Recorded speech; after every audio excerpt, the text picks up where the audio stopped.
Mulheres Invisíveis é um banco de imagens das mulheres que a publicidade não mostra, com todas as suas cores, com todas as suas texturas. Esse é mais um passo no nosso compromisso de fazer uma comunicação mais honesta e real.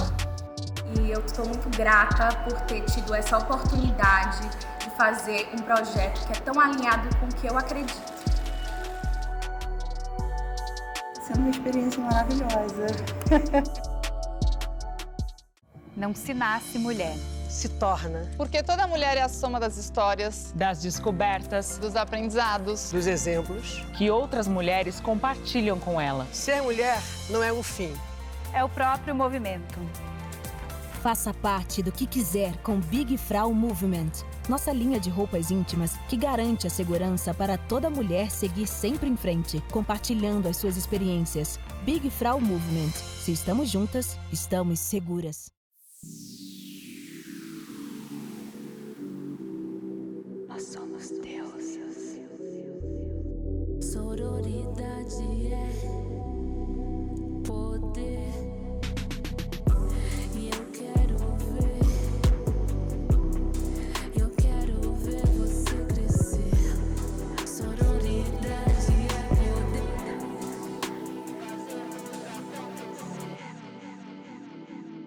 Acabei de fazer um pedido no Burger King. Deu 267 anos para entregar.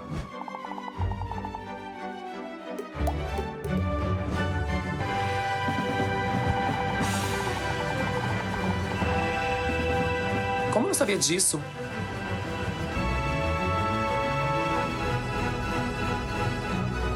Espalhe essa mensagem nas redes sociais. Vamos juntos fazer do mundo um lugar mais justo e igualitário.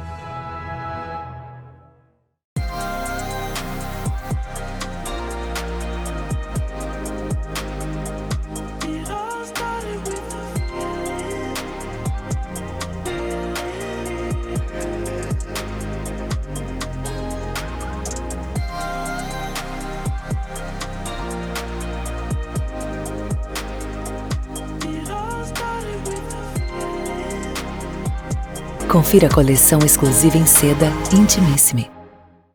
Olá, bom dia! Sejam muito bem-vindos à primeira edição do Agora é que são elas, um evento online e gratuito desenvolvido pela Exame, que é o maior canal de economia, negócios, finanças e carreira do país, e o Movimento Aladas, plataforma que incentiva e capacita mulheres que querem empreender.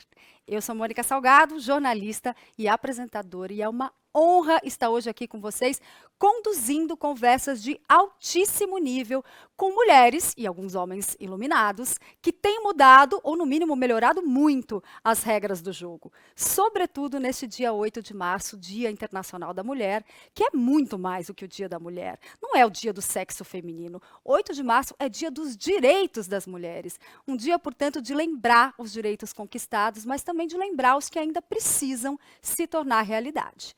Por isso, porque ainda existem muitos direitos a serem conquistados, a primeira edição do Agora é que são elas vai reunir ao longo do dia lideranças femininas em painéis e bate-papos com o objetivo de fortalecer o protagonismo de nós, mulheres. Serão discutidos temas como maternidade e trabalho, oportunidades, diversidade, finanças, tecnologia e inovação, envelhecimento, beleza, sexualidade, e isso tudo junto e misturado, porque se tem uma coisa que nós somos muito boas, é o talento de focar e jogar luz e cuidar de muitas coisas ao mesmo tempo. Teremos conosco dezenas de mulheres protagonistas que inspiram, emocionam e fazem a gente se orgulhar de celebrar esse dia. No primeiro painel, a gente vai falar sobre maternidade, culpa e trabalho. As líderes vão debater as dificuldades de se equilibrar vida pessoal e profissional, principalmente no contexto pandêmico. E aí, embaixo no descritivo, você vai encontrar toda a programação completa do evento. Eu espero sinceramente que você não nos deixe ao longo das próximas horas, porque tem muita coisa boa por vir. Para participar, mande as suas perguntas e comentários via chat no YouTube da Exame. Não se esqueça de deixar seu like, nem de compartilhar esse conteúdo para que a gente possa fortalecer essa comunidade incrível da qual somos todos parte. Vamos juntas? Porque agora é que são elas.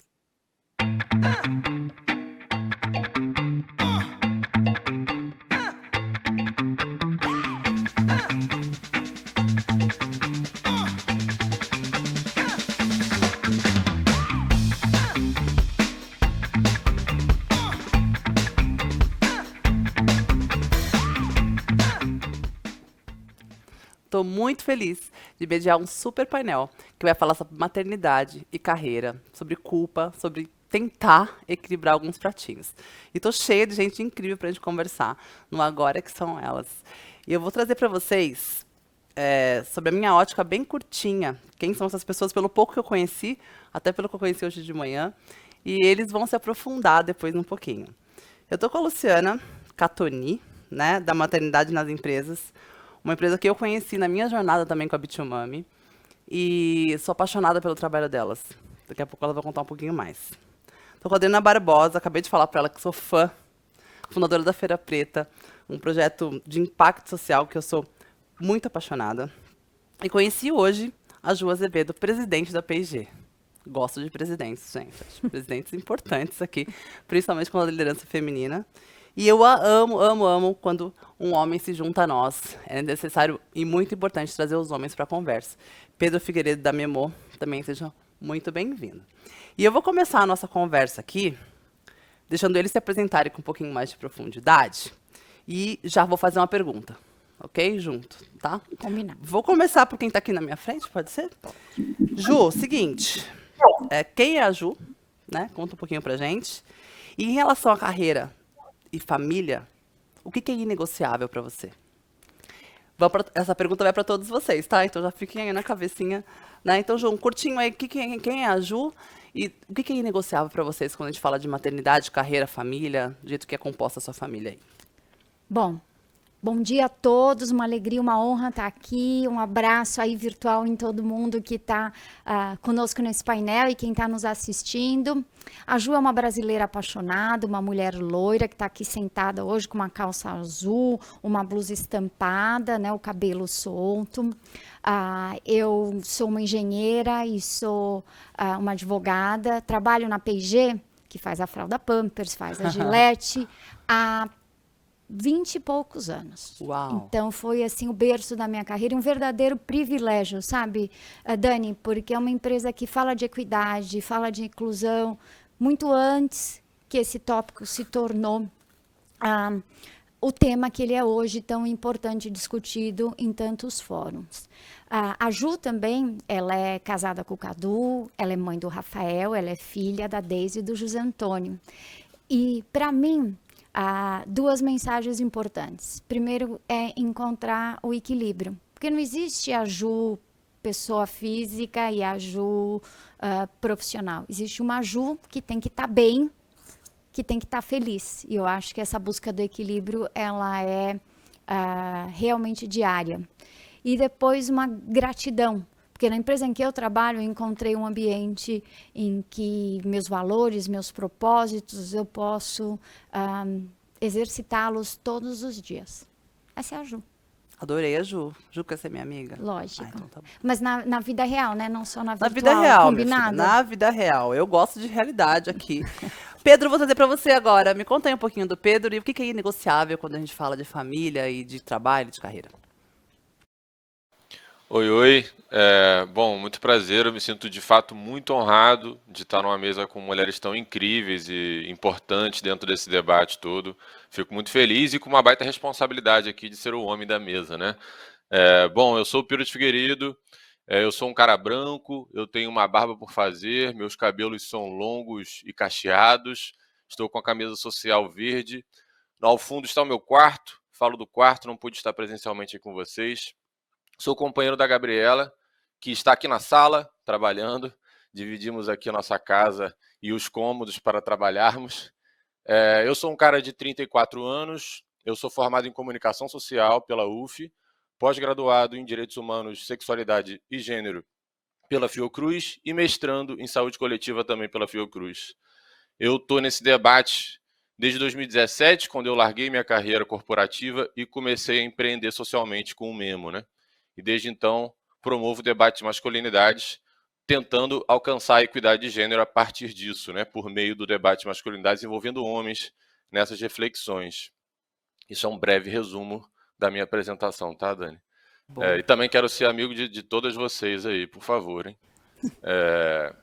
E eu acho que o que é inegociável, assim, né? Eu acho que é o respeito, é o cuidado. Acho que a gente está aqui muito para falar disso, né? Eu acho que, de fato, isso é inegociável numa carreira, numa jornada de profissional, nas relações interpessoais. De uma maneira geral, acho que é isso que eu aprendo mais com o movimento de mulheres, é trazer o cuidado para o nosso dia a dia, para as nossas relações, para a nossa sociedade. Então, acho que isso é de fato inegociável. Ainda estamos, acho que, distantes de termos isso de fato implementado na nossa rotina de trabalho, mas eu já entendo isso como algo inegociável para a gente conseguir seguir com saúde e respeito com as pessoas, né? Excelente. Acho que é isso, Dani, por Bom enquanto. demais ter alguém estudando sobre isso, porque eu acho que o que se pode medir se pode transformar. Eu acho que é da educação que a gente consegue fazer essas coisas. E aí eu trago para vocês a Adriana Barbosa. O que é negociável por aí? Conta um pouquinho mais sobre você, Dri. Estou muito feliz por fazer essa prosa aqui com vocês. Também quero ser uma amiga presencial, não só virtual aqui de vocês. Sou uma mulher preta, tenho cabelo crespo, né, mais cacheadinho. Estou com os acessórios dourados, estou de roupa branca e estou também no meu ambiente de trabalho e não consegui estar com vocês. O que eu vejo como inegociável é essa busca pelo tempo, né? A gente ter tempo, presença, disposição, disciplina, né? Organização para ter esse tempo para poder desfrutar dos momentos com a nossa família, né? Eu tenho a sensação que cada dia que passa a gente tem sido influenciado para fazer mais, produzir mais, né? E o tempo ele passa a ser cada vez mais valioso. Então, acho que negociável é essa busca pelo tempo. Tá. Lu, e você? Bom dia, muito obrigada pelo convite. Estou super animada de estar aqui com vocês nesse papo. Eu sou a Luciana Catoni, eu sou uma mulher branca, eu tenho os cabelos claros acima dos ombros, eu estou usando uns óculos de armação preta, eu sou mineira, eu sou a mãe do Henrique de 10 anos e eu estou sorrindo porque essa é a minha marca.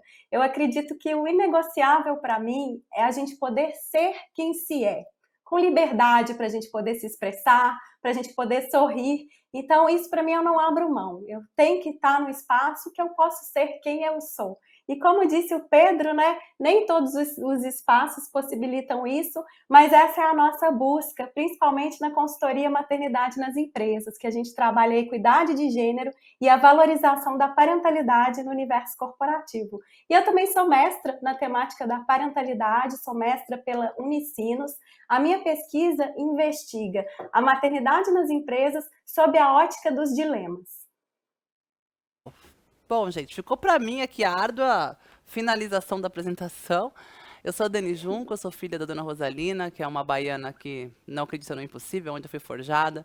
Mãe do Lucas, que me pariu, que me deu a ideia, que me submergiu de um lugar muito estranho que eu estava e me fez a ideia de criar a Bitumami, que é o hub de inovação que conecta mães ao ecossistema de inovação e tecnologia, com um grande objetivo, que elas sejam líderes e livres economicamente. E o que é inegociável para mim, tem muito a ver com o que a Lu falou, que eu não preciso nem me espremer, nem me esticar em lugar nenhum que eu esteja.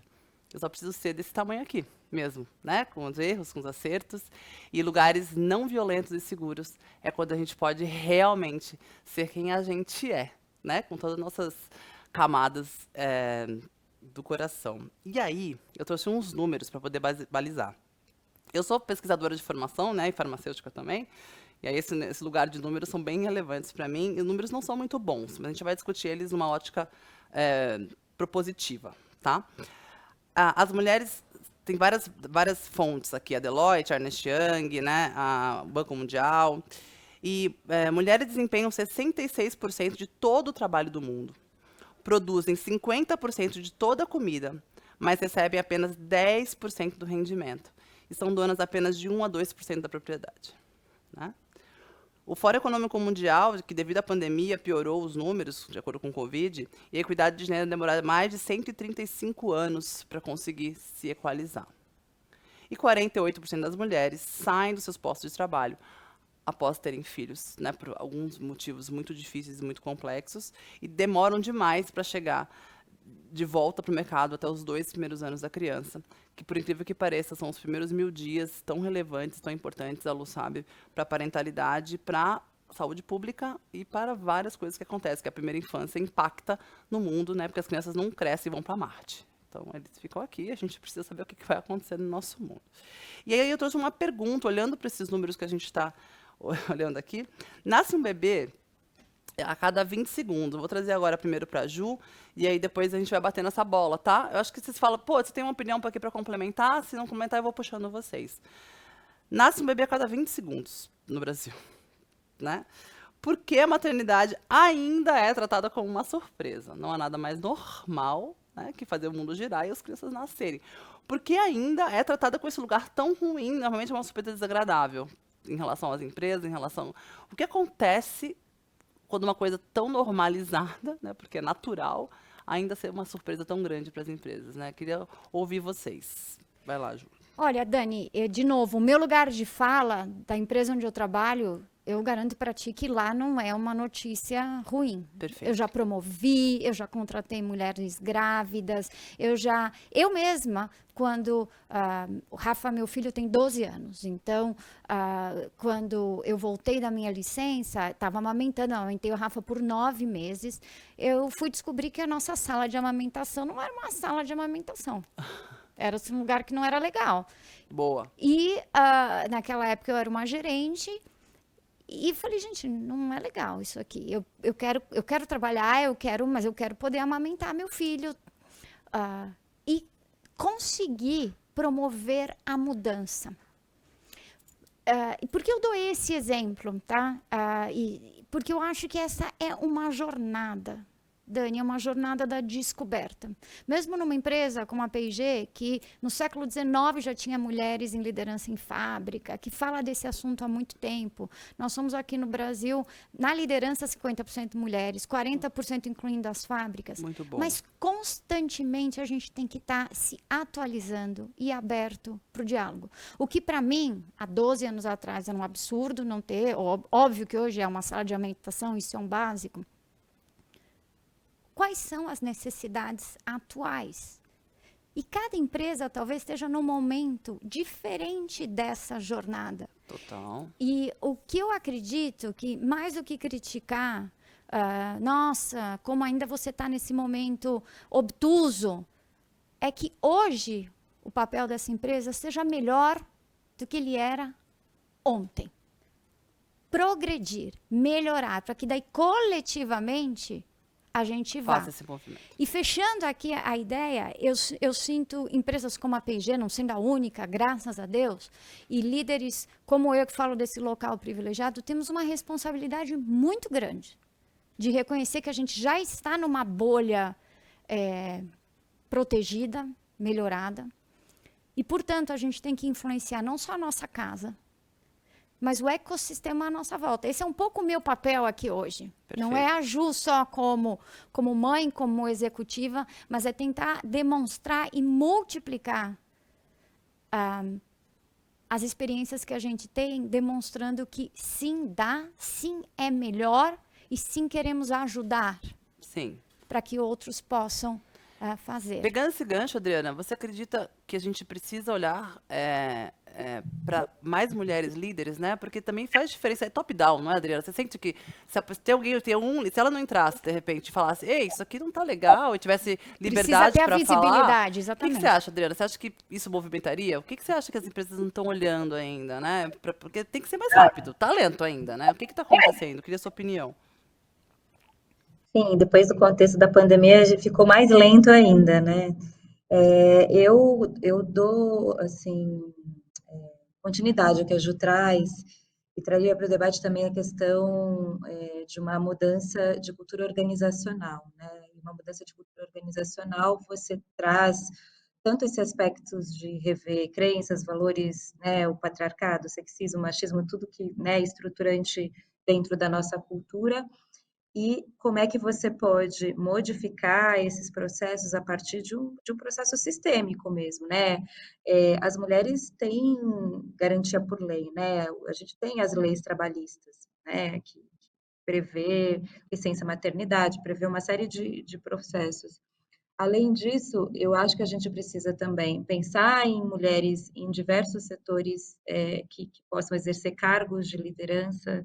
A gente precisa trazer a pauta da questão de gênero e a questão da intersecção de gênero e raça enfim, para você fazer uma mudança, você tem que mudar no nível cultural, né? Desde das leis trabalhistas até a cultura organizacional, e não está só alocado dentro da área de recursos humanos, a empresa precisa respirar essa cultura. E aí, para respirar essa cultura, você precisa pensar sistemicamente, né? Você precisa ter mulheres em cargos de liderança. Esse tema da questão de gênero, ele tem que ser pauta em diversos segmentos. Você precisa prever várias ações de equidade, né? Para que essa mudança de fato aconteça. E sim, um dos caminhos principais é, sim, mapear quais são essas áreas estratégicas e trazer mulheres para cargos de liderança, e mulheres diversas, né? Não só um perfil de mulheres, mas ter vários recortes de mulheres, para poder fazer essas Plurais, né, transformações. Adriana? São desafios muito diferentes, né? As mulheres, elas não são homogêneas. E aí, Lu, você está sempre nas empresas justamente falando sobre esse assunto. Depois eu vou trazer uma outra pergunta para o Pedro, tá? Se você quiser complementar alguma coisa, tá, Pedro? Que eu vou já passar para a segunda fase aqui. Lu, e você que está sempre nas empresas, né? Falando justamente sobre esse lugar. E o painel é sobre equilíbrio. Não dá para você ser as duas pessoas se você não consegue minimamente ter liberdade para falar, gente, não dá para amamentar nesse lugar, porque isso vem de espaços seguros de fala, porque senão você não fala e aquilo fica desse mesmo jeito. Dá um sopro de esperança pra gente, de otimismo, já que você tá nessas empresas fazendo isso, fala, Dani, cara, é isso, eu tô vendo esse movimento que eu não via antes. Posso te pedir esse pintar de verde aqui no nosso Claro, mas antes de dar o sopro, eu queria complementar com alguma coisa aqui, sobre o viés da maternidade. O que é o viés da maternidade? Segundo a Linin, o viés da maternidade é o maior viés relacionado ao gênero, é o mais importante, que as pessoas realmente vivenciam isso. E o que é esse viés da maternidade? É aquela crença de que depois de que a mulher é mãe, ela não vai ser mais comprometida na carreira, ela não vai querer assumir desafios, ela não vai ser mais tão competente. Então, assim, eu queria trazer que esse viés, ele ainda existe na nossa sociedade e a gente precisa combater esse viés, né? Em reuniões, por exemplo, de sucessão, a gente escuta líderes apontando pessoas, né, sucessores e sucessoras, e quando vem uma mulher, as pessoas falam, não, mas ela não vai querer, esse cargo tem que viajar, ou ela não vai querer assumir esse desafio, mas espera aí, você perguntou para ela? Então, assim, tudo isso tem a ver com esse viés, porque a gente presume que as mulheres não vão querer mais enfrentar desafios, que as mulheres não vão querer pegar aquele projeto, não vão querer viajar. Então, assim, primeiro, a gente precisa reconhecer que esse viés existe, né? Quando se trata de viés, realmente a gente precisa reconhecer, mas reconhecer somente não basta. A gente precisa agir para combater esse viés. E, felizmente, algumas empresas já estão olhando para isso de uma maneira sólida, já estão colocando isso nos processos da empresa, porque o que a gente costumava ver é que esse acolhimento em relação à maternidade e à parentalidade, ele fica muito na mão das gestoras e dos gestores. E as empresas estão entendendo que não pode ser assim. Então, existem empresas que já estão colocando essa questão da experiência da parentalidade no processo, para que essa experiência seja a mais positiva possível, independente se eu tenho uma liderança empática ou não. Então, existem sim empresas olhando com cuidado, olhando com empatia, porque a gente sabe, né? Não é, as pessoas não fazem isso, as empresas não fazem isso porque elas são boazinhas. Não, isso gera resultado de negócio. Né? As pessoas engajadas, as pessoas livres sendo quem são, elas são mais produtivas, elas trazem mais resultados de negócio. E isso já é pauta, felizmente, em grandes empresas aqui no Brasil e no mundo. Eu estava assistindo Inventando Ana. Alguém viu? Só eu vi. Pedro, você viu ou não? Então fica aí a dica. Eu achei que fosse... Quer dizer, na verdade é uma história de uma fraude, mas a maternidade é potentíssima nesse seriado, assim. É impressionante. Você assistiu, Lu? Tomei um puta susto, porque eu achei que eu vinha para um lugar e cheguei lá, era um filme sobre maternidade. E aí eu quero trazer para o Pedro essa pergunta. Tem uma cena... Enfim, ela está escrevendo a história dessa mulher que fraudou, né, o mercado americano, e ela está grávida de quase 9 meses, tá para ter o neném. E aí ela vai, vou fazer um spoiler aqui, hein, e é a vida. E aí ela vai fazer o ultrassom, Pedro, essa é pra você, aguenta aí a mão, e ela tá com o marido dela do lado, e aí na hora que ela faz o ultrassom, ela começa a falar um monte de palavrão, assim, né, e ela fica, ela e o marido, ele falou, eu quero uma explicação, porque você está estragando o melhor momento da minha vida. E ela fala assim, é real, e ela olha pra tela, como se ela se desse por conta, e ele falou, tá, é real, ele falou, eu quero ela, Só que eu preciso terminar de escrever isso. Você precisa me apoiar, né? E se você disser que a maternidade vai cumprir todos os papéis no meu coração em relação ao que eu amo fazer, eu vou te sufocar dormindo. Porque não vai, porque eu sou mais completa, eu sou mais inteira. E Dani, aí... mas você sabe que eu voltei na minha licença maternidade por livre escolha, eu comecei alguma parte do meu trabalho antes dela terminar. Porque Não, vixe, minha filha, porque tem isso, né? Não, mas porque era a minha definição de equilíbrio, de beleza, e eu já achava que eu estava sufocando o meu próprio filho com tantos spreadsheets que eu estava fazendo, inclusive de quanto de xixi e cocô que ele fazia, entendeu? Mas é muito isso, é você se entender como completa e não necessariamente, como acho que a Lu estava falando, exatamente. Todas essas definições que existem, né, Lu? Porque existe na empresa esse preconceito, você tem toda a razão, a ausência da pergunta e o julgamento, mas existe também na sociedade, pelo menos eu já passei isso muito, a definição do que é ser uma boa mãe. E uma boa mãe só vai se dedicar a desta forma. Eu vou ter que trazer a terceira... Guarda aí que eu vou voltar esse pop-up aqui. Mas aí no final, uma noite antes, ele fala, os chefes falam, não, deixa ela aí, ela tá querendo escrever esse negócio, mas daqui a pouco ela vai sair de licença maternidade. Aí o marido fala, amor, tira um ano de folga junto com o bebê. Folga! Aí, né?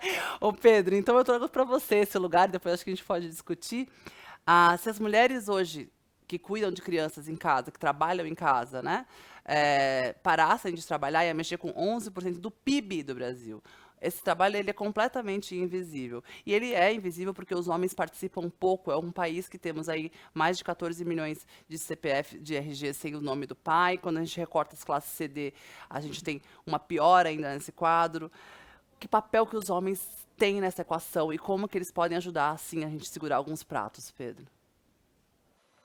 Eu acho que uma resposta corrigir aqui, hein? direta... Não é ajudar, não. Vai lá. Hã? Vai lá, já me corrigir. Vai lá, meu viés aqui. Eu acho que uma resposta curta e simples é da gente se responsabilizar tanto quanto, né? É isso, sair dessa lógica da ajuda e passar a lógica da responsabilidade conjunta, né? E aí, Dani, você contando esse spoiler aí, né, do Inventando Ana, né? Eu lembrei de um artigo da Milly Lacombe, que ela escreveu Eu Nasci para Ser Pai, onde ela aponta como ser pai é tranquilo, mesmo o pai que se engaja na criação, no cuidado da criança, ele não tem a pressão social, ele não tem as cobranças que culturalmente uma mulher mãe acaba tendo, né? Então, essa distância que os homens, né, que a gente enquanto homem tem do cuidado, acaba fazendo com que a mulher se sobrecarregue em todas as frentes, né?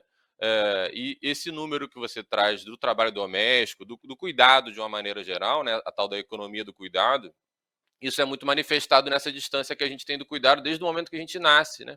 Homens não são construídos, culturalmente falando, socialmente falando, para o cuidado, né? Homens são justamente para uma outra relação, assim, da agressividade, da imposição. Então, eu acho que a gente tem um papel fundamental de assumir essa responsabilidade do cuidado junto com mulheres, entendendo que esse movimento, né, não é nem um movimento ainda, é uma movimentação dos homens, é algo ainda muito embrionário, é algo ainda muito inicial, e que, de fato, o discurso hoje está muito mais avançado do que na prática, né? Então, isso que a Luciana estava falando, né, das instituições, das empresas modificarem institucionalmente, e não só ser uma coisa de um gestor específico, aquele chefe era muito bom, né? Acho que mudar essa lógica individual e ir para uma lógica institucional, acho que apoia também ao envolvimento dos homens dentro das organizações em relação ao cuidado, né? Mas hoje a gente está muito longe ainda, Dani. Eu acho que começa uma movimentação. Esse papo aqui acho que é uma manifestação disso, de inclusão de homens nesse debate de gênero, debate do cuidado e tal.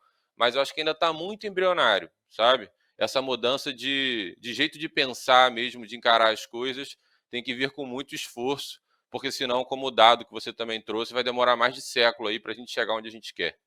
Passa por política pública também, né? Porque a licença maternidade, a licença paternidade, essas coisas que acontecem, a gente também não tem um lugar mais seguro para discutir coisas assim. E eu acho interessante, eu vou deixar para a Adriana colocar a opinião dela e a Lu complementar, e Ju, fica à vontade. Um amigo me falou uma coisa assim: Dani, a licença paternidade agora foi de ágio. A licença paternidade agora também é de 6 meses. Eu falei, caraca, muito legal, fiquei super feliz, fiz post na rede social. Mas ele falou, não, calma, pera. Agora, para um homem chegar para o chefe dele e dizer que vai tirar a licença paternidade é outra história, entendeu? Eu queria falar sobre cultura organizacional e como a gente também pode trazer esse lugar, porque também não adianta ter lá, legal, mas vem cá, eu não vou falar isso para o meu chefe, como é que eu vou fazer esse movimento, né, na empresa? Então, como é que porque os homens é uma grande pauta no equilíbrio dos pratos, tá? Então, Adriana, eu queria te ouvir um pouquinho, Lu, complementar esse lugar também. É um lugar do que a gente tem falado aqui sobre essa questão das crenças, das subjetividades, né? Porque o homem precisa ter coragem, entendeu? Para poder fazer essa conversa na empresa. Se a empresa não tem uma cultura organizacional né?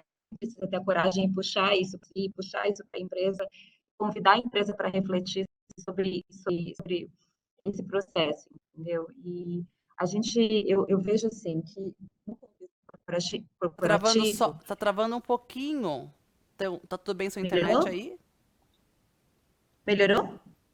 Acho que sim. Ou Fala não? mais um pouquinho para mim. Estamos ao vivo, Oi. né, gente? Igual TV, gente. Tá a mão aí. Vai lá. Voltou a minha internet ou não?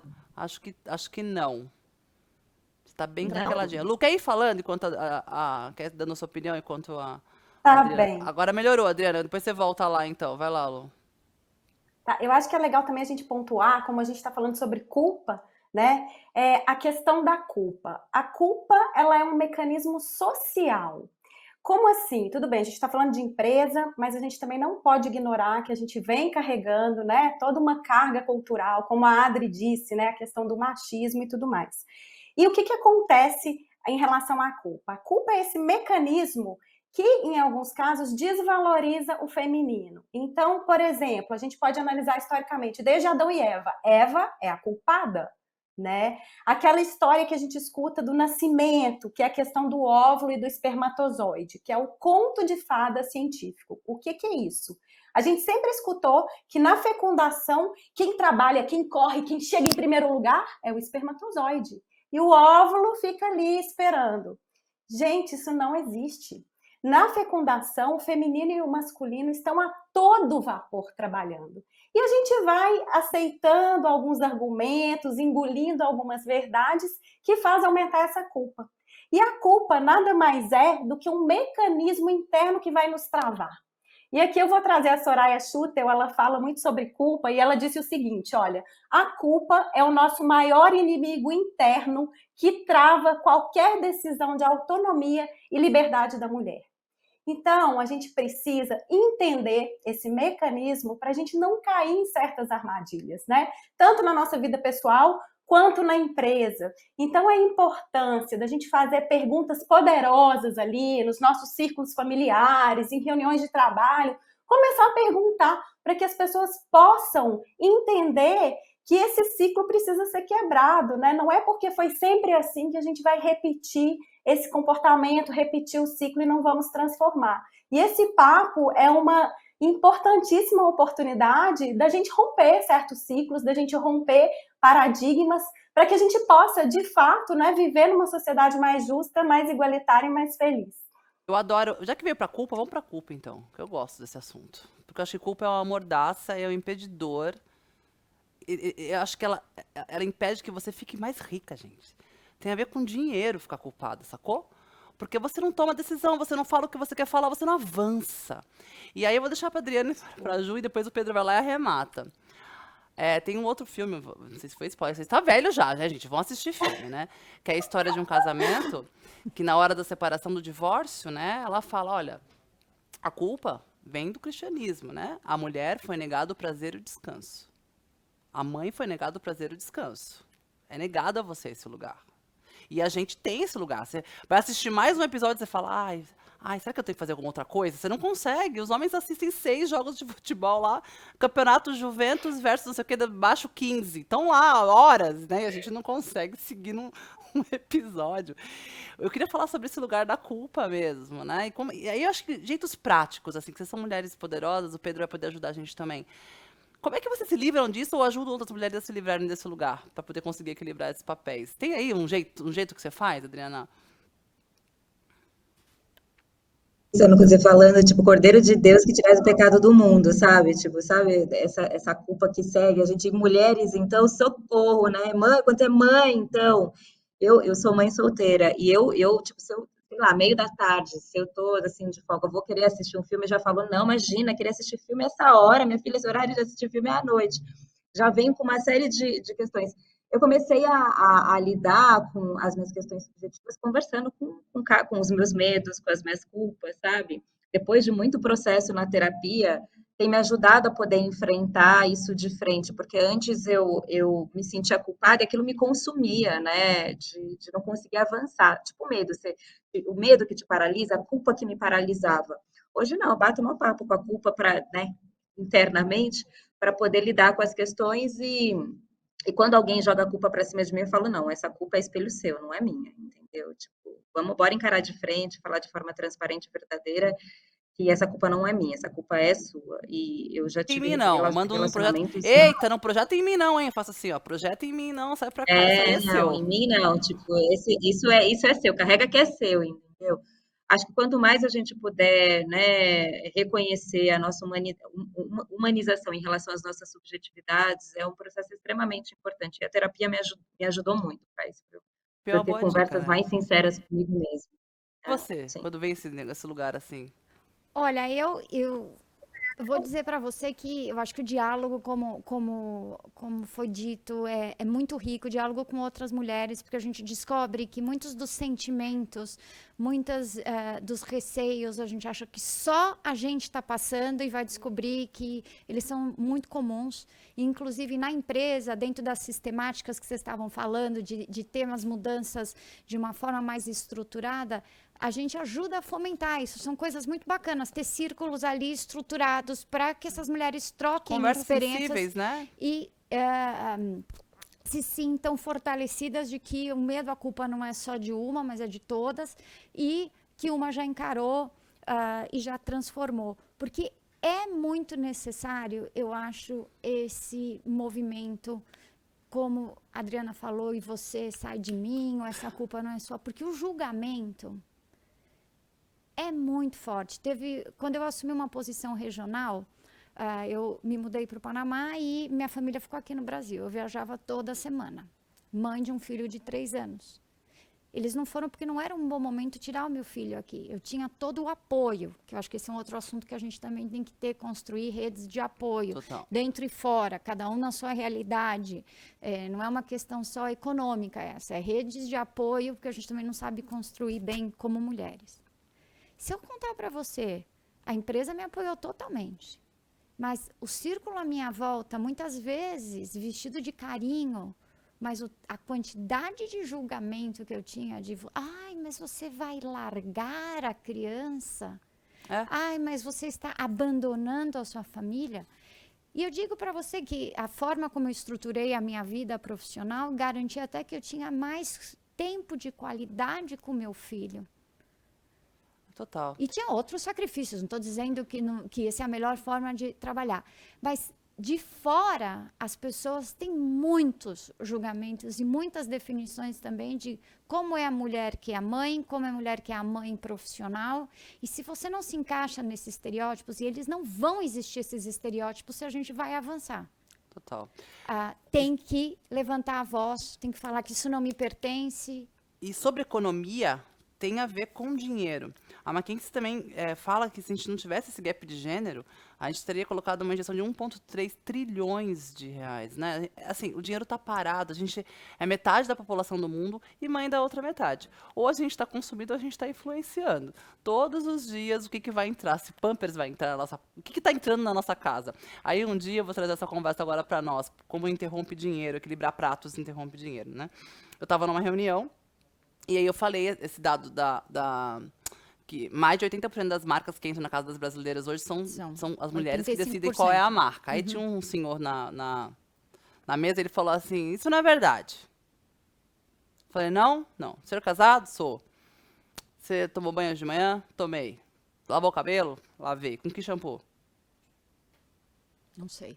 Vamos ligar para a esposa para Tá. perguntar. Ah, entendi o seu ponto. Ótimo. Então, próximo ponto. Então, assim, é muito interessante também que a gente tem uma palavra para vocês, mulheres que querem equilibrar. Repertório. Conheçam, falem, circulem, criem comunidades, participem de comunidades, troquem assunto, assim. Eu gosto sempre de deixar dicas no painéis para poder fazer, para pegar essas coisas, ter repertório para segurar uma conversa dessa. Né, Pedro? E tem a ver, né? Na hora de discutir, você fala, não, peraí, deixa eu trazer um ponto aqui que vocês não estão enxergando, né? Esse ponto conciliador, esse ponto que ensina, esse ponto que converge, mas a gente também tem que trazer... esse ponto aqui precisa ser trazido, eu vou trazer com dados e fatos. E falando em relação a esses lugares mais masculinos, mesmo empresas muito de produtos femininos, que é super interessante. Então, sabe onde é mais feito o negócio? Sabe onde o dinheiro circula? Onde mãos são apertadas? Qual é o lugar que mais acontece isso? No happy hour.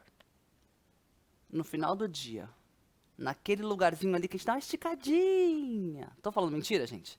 Ali que você vê uma nova oportunidade de carreira, ali que você vai para um outro lugar.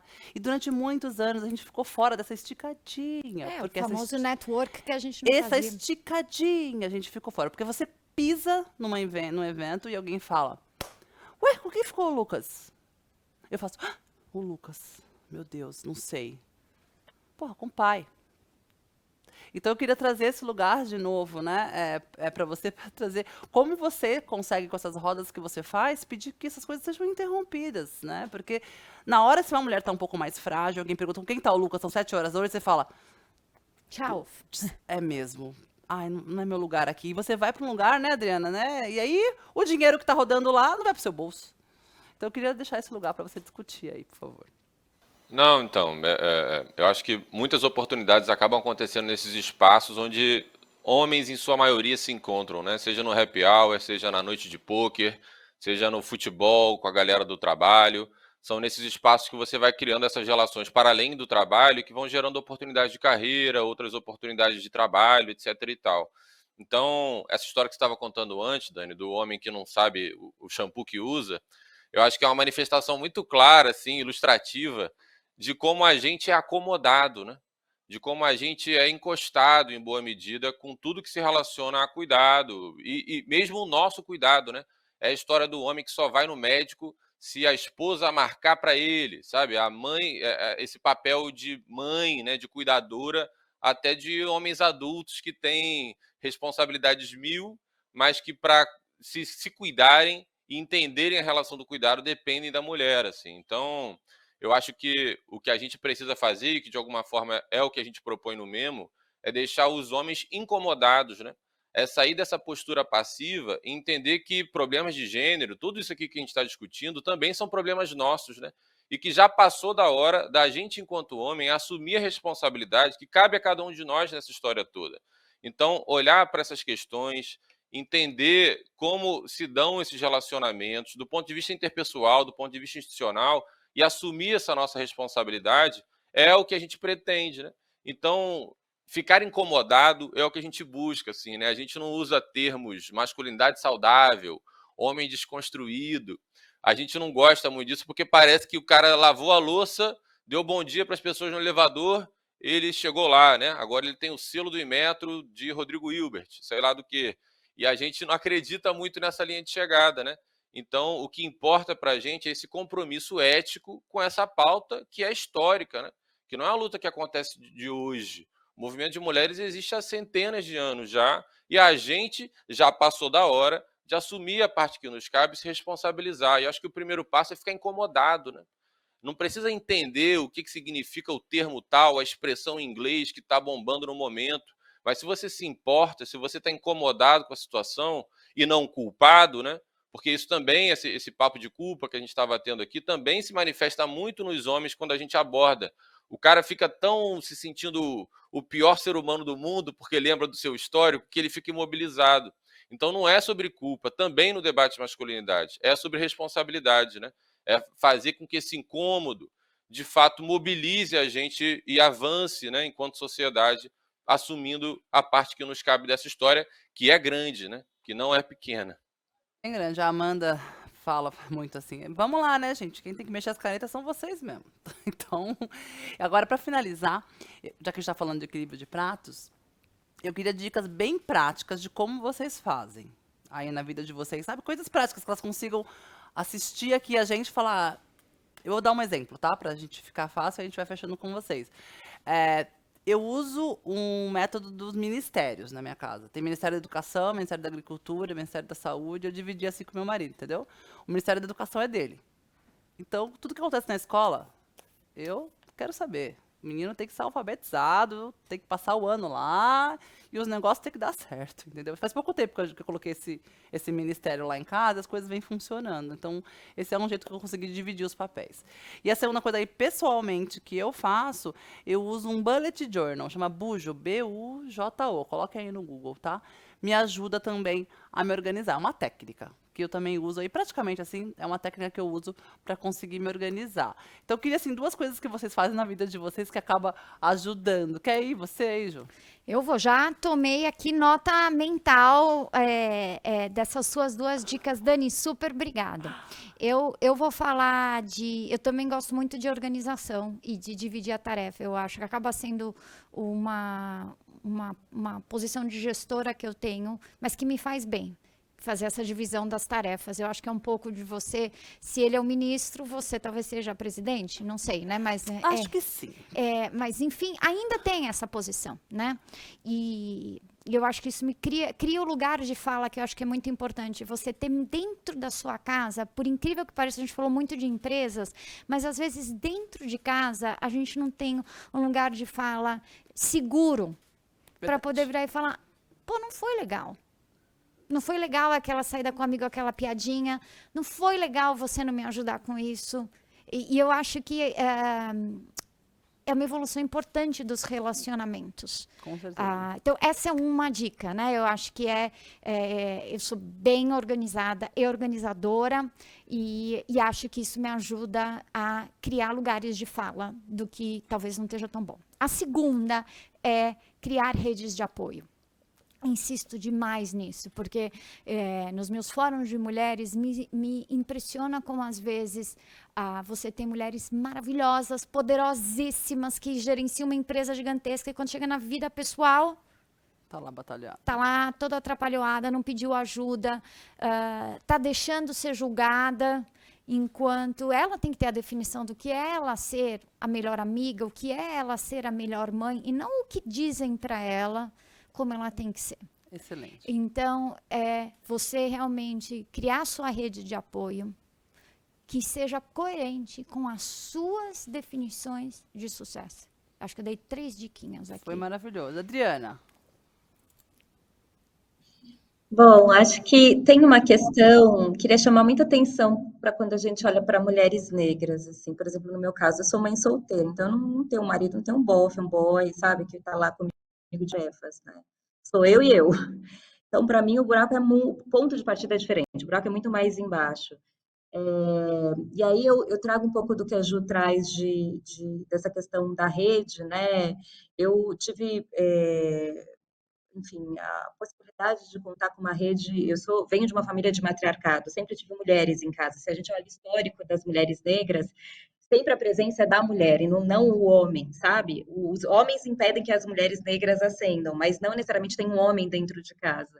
Tanto que tem estudos e mais estudos falando da solidão da mulher negra. Então, eu tive esse histórico da minha família de ser sempre mulheres, e eu conto com essa rede de mulheres da minha família. Além disso, o meu trabalho está sempre vocacionado para mulheres negras, mulheres empreendedoras.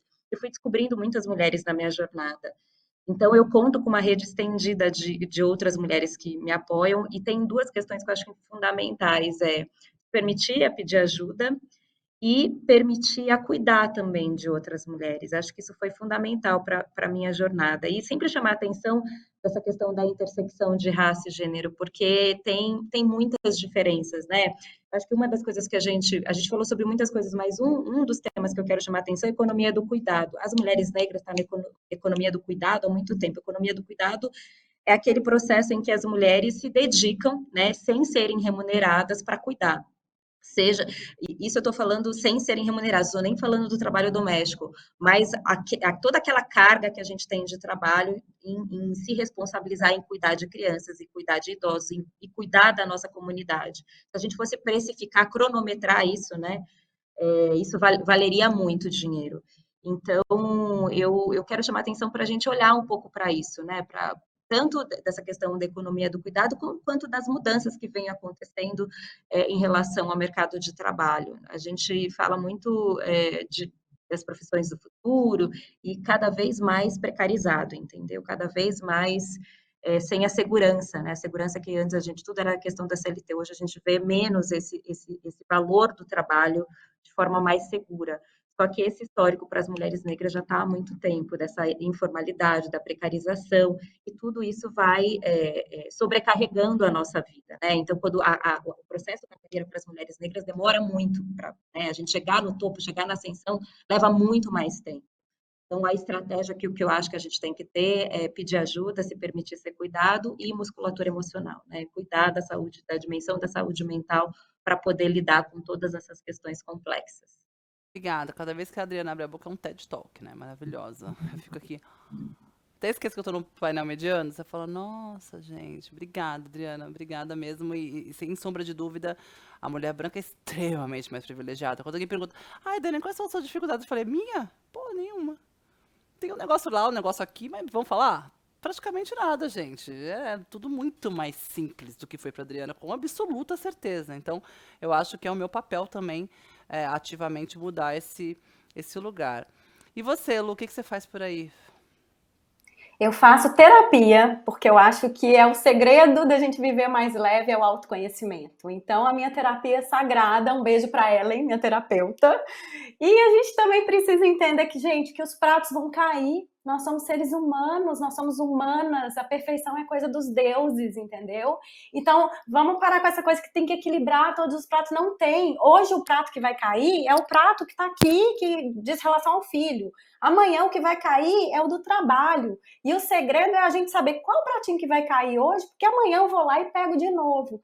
Então, assim, eu acho que o autoconhecimento, a gente tirar alguns pesos, acabar com aquela questão da síndrome da Mulher Maravilha, que tem que ser perfeita em tudo, eu acho que é um grande começo para a gente poder viver com um pouquinho mais de leveza. E outra coisa que eu faço também é buscar referências femininas inspiradoras, tanto ao meu redor, quanto em relação a biografias. Eu gosto de ler histórias de mulheres que me inspiram, grupos de WhatsApp. Então, eu acho que isso são pequenas coisas que a gente pode fazer para a gente se nutrir, para a gente se inspirar. Obrigada. Tá com a cara da terapia, né? Que moleque, tô toda. Eu vou entrar nesse lugar aí agora, eu já tô aqui inspirada que eu preciso. Olha aqui, olha a minha velhinha. Tá aqui, ó, exalando terapia aqui, gente, no nosso painel. Vai lá, Pedro. Não, do meu lado, né, eu acho que uma primeira coisa que eu tento fazer e né, me esforço para isso é sair desse lugar do agente executor, né? Desse cara que fica na poltrona, assim, qualquer coisa eu tô aqui, hein? É só avisar que estou à disposição. E ir para o lugar da gestão compartilhada, né? Já que estamos falando aqui de um lugar corporativo e tudo mais, é o entendimento de uma gestão compartilhada, do cuidado da casa, das crianças e tudo mais, que isso me envolve, né? Me coloca numa outra posição, assim. E na prática, assim, né? No dia a dia, eu converso com a Gabriela, minha companheira aqui, para ver se eu não estou viajando. Porque o piloto automático, confessando aqui para vocês, é eu ir para o sofá e entrar no modo agente executor. Então, não é porque eu debato isso, não é porque eu lavei louça 2 semanas seguidas que agora está tudo resolvido e eu posso voltar para a minha prática tradicional de ficar na poltrona. Então, a conversa com a minha companheira me mantém antenado, né? Me mantém ligado e atento ao que eu estou fazendo ou deixando de fazer. Qual que é o nome dela? Fala alguma coisa, Dani? Qual é o nome dela? Gabriela. Ô, Gabriela. Gabriela. Ajuda nós aqui, viu? Quero ver quais são os gatilhos que você coloca aí. Você cola uns post-it na parede. Qual que é o teu método pra gente ensinar a mulherada Tirar também. a almofada do sofá. Eu não sei exatamente se põe taxinha, mas a gente quer saber quais são os seus métodos aí, viu, Gabi? Olha. A Gabriela é maravilhosa, gente. Preciso confessar. Sou privilegiado de ter uma parceira como ela. Gabi, precisamos conversar, tá, amiga? Pra você trazer aqui umas dicas pra nós. Mas tá chegando ao final, né? E eu tô muito feliz de estar aqui, de fazer o que eu fiz. Eu fui do tamanho que eu sou, eu fiz do jeito que eu acreditei que fosse o melhor para nós, para agora que são elas, as pessoas que confiaram na gente, da gente estar aqui. Quero agradecer a oportunidade. Quer deixar o arroba de vocês? Eu gosto de fazer um merchanzinho no final, porque também faz parte, né? Quer alguém... Como é que eu te sigo, Pedro? Eu sou muito fraco de redes sociais, Dani, confesso. Não importa. Como então é que eu indico sempre o Memo, né? Isso. O arroba projeto.memo, M-E-M-O-H. Para quem não percebe, é homem ao contrário, né? Que é justamente para a gente olhar sobre um outro ângulo. Ah, legal. Projeto.memo. Mulheres, escrevam no espelho aí pro marido de vocês, joga um papel no carro, manda seguir lá, tá? Pra dar uma melhorada aqui na sua casa. Adriana, eu te sigo em todas as redes, mas coloca aí pra gente também seguir. A minha Adriana Preta, arroba Adriana Preta. Arroba e Preta Hub. Maravilhosa. Lu? Adriana Preta. Obrigada pelo convite. Obrigada, gente. Obrigada. Estamos se despedindo aqui. Vai lá, Lu. O arroba Maternidade nas Empresas e Luciana Catoni no Instagram e também no LinkedIn. Obrigada, gente. Um beijão. Foi um prazer. Obrigada. Como é que eu te persigo, Ju? Ai, imagina. Bom, beijo grande, obrigada pelo convite. Eu tô no Instagram, Ju Azevedo, compartilho muitas coisas da vida e no LinkedIn também. Então a gente se encontra, se Deus quiser, não só nos canais digitais, mas nos canais reais. Muito bom. Eu sou a Dani Junco, arroba Bitumami. Segue a gente lá, acompanha nosso trabalho. Obrigada pela oportunidade. Agora que são elas, gente. Obrigada.